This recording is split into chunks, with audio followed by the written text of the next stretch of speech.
बात तो यूपी की राजनीति की 2027 विधानसभा चुनाव को लेकर बीजेपी अलग अलग रणनीति बनाने में लगी हुई है।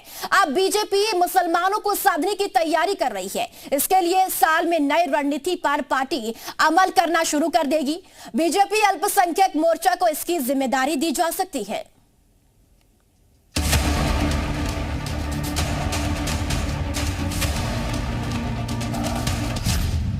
नए साल पर बीजेपी की नई तैयारी, मुस्लिम समाज को जोड़ने का प्लान।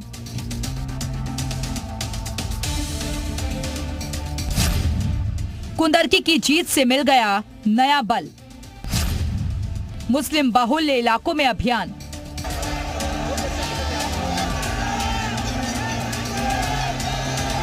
विधानसभा उपचुनाव में कुंदरकी सीट पर मिली जीत के बाद बीजेपी ने मुस्लिम समाज पर फोकस करने का प्लान बनाया है। इसकी तैयारी नए साल में होगी। संगठन से हरी झंडी मिलते ही बीजेपी अल्पसंख्यक मोर्चा मुस्लिमों को साधने के अभियान पर निकल पड़ेगी। बीजेपी का फोकस यूपी के मुस्लिम बाहुल्य इलाके में है, जहां अल्पसंख्यक मोर्चे की टीम लोगों के बीच जाएगी।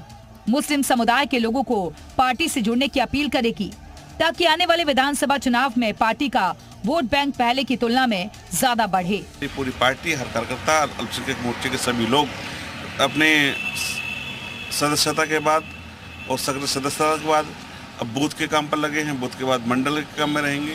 तो इस बार उत्तर प्रदेश में अल्पसंख्यकों की बड़ी आबादी मोर्चे के साथ साथ भाजपा में दिखाई देगी। बूथ और सेक्टर स्तर पर सदस्यों की तैनाती होगी। बीजेपी अल्पसंख्यक मोर्चा मौलानाओं से बातचीत करेगा। मदरसों, मस्जिदों और दरगाहों में चाय पर चर्चा होगी।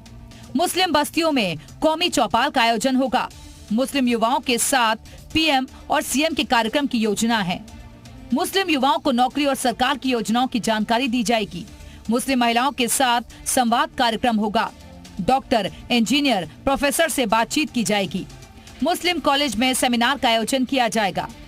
विधानसभा उपचुनाव की 9 सीटों पर बीजेपी को बम्पर जीत मिली है। इसमें मुस्लिम बाहुल्य इलाके भी शामिल हैं। ऐसे में अब बीजेपी की नजर मुस्लिम समुदाय में और पैठ बनाकर 2027 की राह को आसान बनाना है।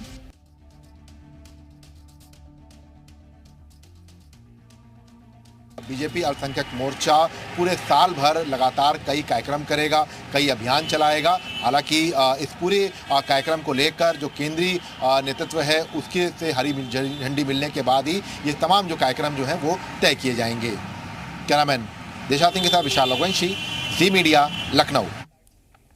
और चलिए सुबह की